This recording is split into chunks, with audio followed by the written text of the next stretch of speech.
गुरु महाराज रचित पुस्तक सत्संग योग चारों भाग से पाठ श्रवण किया। पहले भाग में ज्ञान संकीर्णी तंत्र के मंत्र को सुने, दूसरे भाग में संत कबीर साहब की वाणी को सुने और चौथे भाग में महाराज देव के वचन को सुने। संत कबीर साहब, आराध्य देव एवं ज्ञान संकीर्णी तंत्र तीनों का मिलान हो गया। ज्ञान संकीर्णी तंत्र में उपदेश किया जाता है कि बोध कर लो। सबसे पहले जानो कहीं से ना कुछ ला के देना है, नहीं तुमसे कुछ लेना है। बच्चा जब बड़ा होता है तो बच्चे के जो गार्जियन होते हैं तो बच्चा को बोध कराता है। किस चीज का बोध कराता है? बच्चे के शरीर में जो पंच कर्मेंद्रियां, पंच ज्ञानेंद्रियां हैं, उनका बोध कराया जाता है। कराया जाता है बेटा, ये नाक है, ये आंख है, ये कान है, ये मुंह है, ये जीभ है, ये चमड़ा है, ये हाथ है, ये पैर है, नहीं ये माथा है, ये नाखून है, ये बाल है। तो बोध कराने वाले व्यक्ति जो होते हैं ये को सामान अपने देह का निकाल के देते हैं। एक को दे दे तब उसके पास था ही, वो जानकार तो नहीं था। बच्चा के अंग प्रत्यंग का हम सिर्फ बोध कराते हैं, ना कि बच्चे के अंदर में अंग प्रत्यंग को जोड़ देते हैं। उसी तरह से श्रुति उपनिषद वेद संत गुरु हम लोगों को बोध कराते हैं। ऐ मनुष्यों, तुम जो बाहर में भटक रहे हो, बाहर में कितनों भटकोगे, ज्ञान नहीं मिलेगा। बृहस्पति जी के पास 1000 वर्ष तक इंद्र ने पढ़ाई की। देवताओं के राजा इंद्र ने 1000 वर्ष तक पढ़ाई की। कल सुन लिए थे एक दिन कितना बड़का होता है उनका, एक दिन रात नहीं। हम लोगों का 1 बरस, उन लोगों का 1 दिन रात होता है। वही दिन रात के हिसाब से पढ़ाई किए होंगे देवलोक में। 1000 वर्ष तक उस दिन रात के हिसाब से उन्होंने पढ़ाई की। एक दिन पढ़ाई से मनमा उब गया। पूछता है गुरु जी और कितना पढ़ने के लिए बाकी है, बतेबो कीजिएगा कि नहीं, खाली पढ़ाते जाइएगा। खाली पढ़ाने से काम नहीं चलेगा, और कितना और पढ़ना पड़ेगा, बहुत दिन पढ़ ली। मेरे कहने का से इंद्र कह रहे हैं, इंद्र को गुरु बृहस्पति कहते हैं 1 लोटा पानी लाओ, एगो कूस लाओ। 1 लोटा पानी लाया, एगो कूस लाया, 2 कूस दे दिए गुरु बृहस्पति के हाथ में।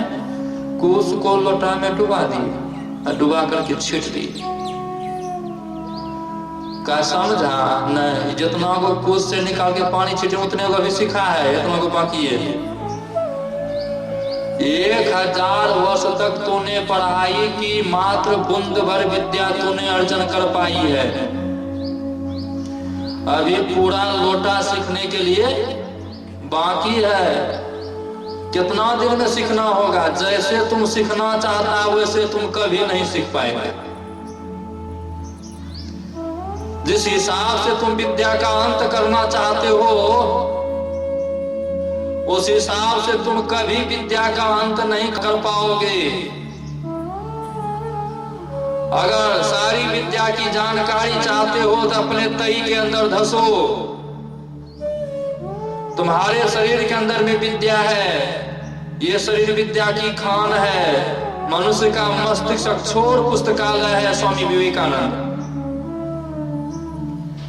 ये जितना भी करामात संसार में देख रहे हैं, कौन बनाया है? मनुष्य का ना माथा बनाया है, कोई दूसरा बनाया है। टीवी, टेलीविजन, परमाणु बम, परमाणु बम क्या क्या बना दिया। नहीं, कौन बनाया? मनुष्य ने बनाया। जो जितना धसा उतना चीज को लेके आया।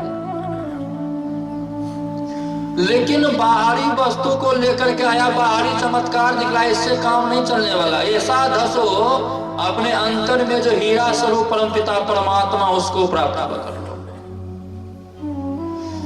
डुबकी मारी समुद्र में, निकसा जाए आकाश, गगन मंडल में घर किया, हीरा पाया दास। जो हीरा की खो गया है, कहते मोरा हीरा हेरायल बा कचरा में। कोई खोजे गंगा में, कोई खोजे जमुना में, कोई खोजे तीरथ के यात्रा में। अभी देखिए नहीं हालात में कितना नाक डूब हो रहा होगा। मिल जाए को भगवान नहीं। पंडित जी बगले में बैठा होगा, जल्दी करो जजमान दान, तब होता तोरा कल्याण। हाँ, अगर थोड़ा सा दान में न किए तो कल्याण न, कहीं सामान पर से नजर हटा तो बस जो ले गए थे वो सारा। हाँ भाई, खाने पाने के लिए तुम बिलोला हो जाओगे, तंग हो जाओगे। हाँ, हालांकि कमी नहीं है, वहां साधु महात्माओं की मंडली चलती है, भंडारा चलते रहता है। लेकिन जब तक वहां रहे हो तभी तक ना, वहां से तो आना ना पड़ेगा घर, तब क्या होगा रास्ता का। कोई खोजे गीता में, कोई खोजे रामायण में, कोई खोजे पंडित के पतरा में।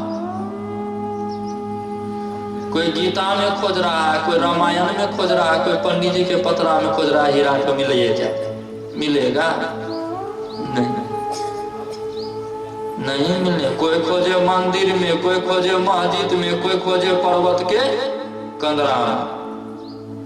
कोई मंदिर में खोज रहा है, कोई मस्जिद में खोज रहा है,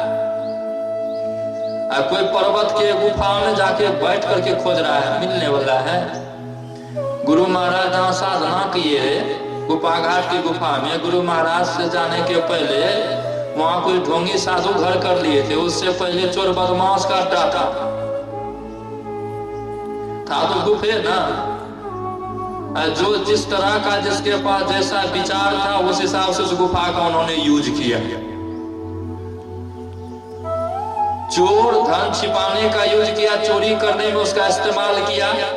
गुफा एक ही है, गुफा अनेक नहीं है, एक ही है। ढोंगी साधु महात्मा जगह जगह से मांग के लाता, वहां अपना ऐश्वर्याम का सामग्री उपस्थित किया। लेकिन जो पवित्र संत थे, इनको जब तलाश में मिली, इन्होंने उस गुफा का ऐसा यूज किया, सब दिन के लिए अमर बना दिया। नहीं, अगर आराध्य देव उस गुफा में अभ्यास नहीं किए होते, उस गुफा को कोई जानता?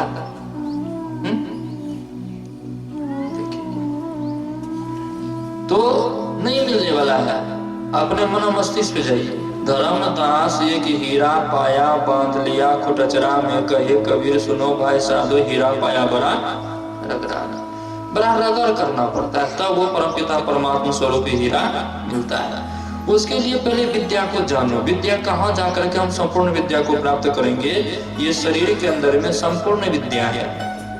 देहस्था सर्वविद्याश्च, सब विद्या है। भौतिक ज्ञान से लेकर के आध्यात्मिक ज्ञान तक भरा हुआ है। विषय ज्ञान से लेकर के निर्विषय तत्व तक, विषयी तत्व से लेकर के निर्विषयी तत्व तक, विकारी से लेकर के अविकारी तत्व। सर्वज्ञ भी इसके अंदर में है, अल्पज्ञ भी इसके अंदर में है। गुरु महाराज से एक बार एक विद्वान पूछे, हुजूर सर्वज्ञ और अल्पज्ञ कैसे एक के जगह रहता है इस शरीर के अंदर में?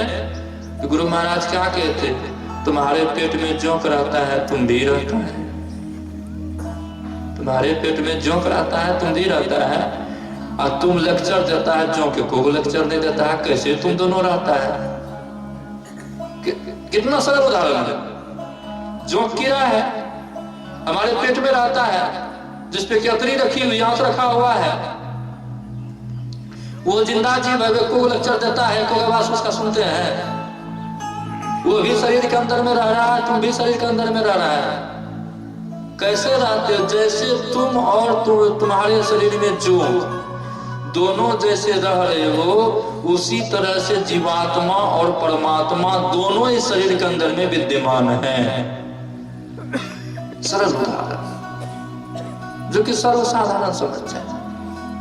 हाँ, इस चीज को जाने। देहस्था सर्वविद्या, सविद्या देहस्था सर्वदेवता, सब देवता भी इसके अंदर में है। मूलाधार में गणेश भगवान, स्वाधिष्ठान में ब्रह्मा जी है, मणिपूरक में विष्णु भगवान है, अनाहत चक्र में शंकर भगवान है जिसको शिव कहते हैं, कंठ चक्र में सरस्वती का निवास है, आज्ञा चक्र में कुटस्थ ब्रह्म है, सहस्त्रार में चंद्रमा, त्रिकुटी में सूर्य और उससे ऊपर ब्रह्म, सत ब्रह्म। कैसे शरीर के अंदर में, लेकिन 8 चक्र ही कहा जाता है। अष्ट चक्रा नवेद द्वारा देवानाम पुर्योध्या, 8 चक्र हो, 9 द्वार हो, ऐसे देवताओं की पुरी को अयोध्या कहते हैं। अष्टपुरीयक शरीर है ये, जिस शरीर में 8 चक्र और 9 द्वार। मूलाधार से लेकर के त्रिकुटी तक 8 चक्र है। आंख, कान, नाक, मुख, मल और मूत्र विसर्जन का द्वार, 9 द्वार है। दुगो आंख, दुगो कान, नाक, दुगो छेद, मुंह, 7 दूर 9। ऐसे देवताओं की पूरी को ही अयोध्या कहते हैं। ये अयोध्या ना ब्रह्मांड पुराण के अंतर्गत अध्यात्म रामायण है, उसमें विवेचन आया। ये प्रतीक मात्र है। इस अयोध्या से हमको प्रेरणा मिलेगा, लेकिन अपने अंतर के अयोध्या को हम प्राप्त करेंगे। बाहर प्रतीक चाहिए तब जाके अंतर में हम अभ्यास कर पाएंगे। जब तक कि प्रेरणा का स्रोत नहीं होगा तब तक अंतर अभ्यास में हम आगे नहीं बढ़ पाएंगे। हाँ, इसीलिए गुरु महाराज ने कहा बाहर प्रेरणा के लिए सत्संग करो, प्राप्त करने के लिए ध्यान करो। परोक्ष ज्ञान के लिए सत्संग है, अपरोक्ष ज्ञान के लिए ध्यानाभ्यास है। दोनों करो, जो कि यहाँ दोनों हो रहा है। इसीलिए कहा, फिर आगे कहते हैं सब देवता को तो गिनाइए दिए, लेकिन हम लोग बाहर देवी देवता को खोजते हैं, मिलेंगे? जिनके घट में ज्योति जरे उनकी सेवा शिव पार्वती करे। जिनके शरीर के अंदर में प्रकाश हो गया उनकी सेवा में भगवान शिव और पार्वती स्वयं उपस्थित हो जाते हैं। वो भी सेवा करके अपने आप को धन्य मानते हैं। वो ज्योति प्रकट होगा कैसे? इसको यहीं पे भी रहने दीजिए, फिर आगे चलिए। देहस्था सर्व तीर्थानि, इस शरीर के अंदर में सब तीर्थ हैं। लेकिन जैसे बच्चे को जब तक कि बोध नहीं कराते तब तक बच्चे को अंग प्रत्यंग का ज्ञान नहीं होता, वैसे ही जब तक कि हम लोगों को संत गुरु बोध नहीं करा देंगे तब तक ना तो विद्या का पता लगेगा, ना देवी देवता का पता लगेगा, ना तीर्थराज का पता लगेगा। अगर ये तीनों को अपने शरीर के अंदर में प्राप्त करना चाहते हैं तो सबसे पहले गुरु के पास जाइए, गुरु के वाक्य को मानिए। गुरु वाक्य न लभ्यते, मूल ध्यानम गृढ़ मूर्ति पूजा मूलम गृढ़ पदम, मंत्र मूलम गृढ़ वाक्यम, मोक्ष मूलम गृढ़ कृपा। गुरु रूप मूल ध्यान है, जिसको कि संत कबीर साहब ने कहा मूल ध्यान गुरु रूप है, मूल पूजा गुरु पांव, मूल नाम गुरु वचन है, मूल सत्य सद्भाव।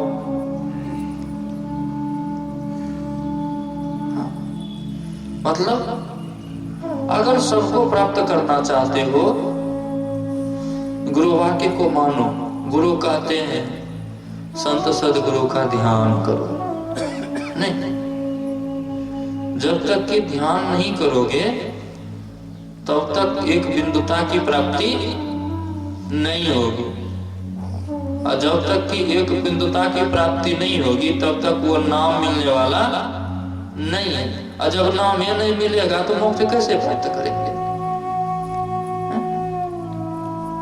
जिसके विषय में कहा गया, बिन पावन की राह है, बिन बस्ती का देश, बिना पिंड का पुरुष है, कहे कबीर संदेश।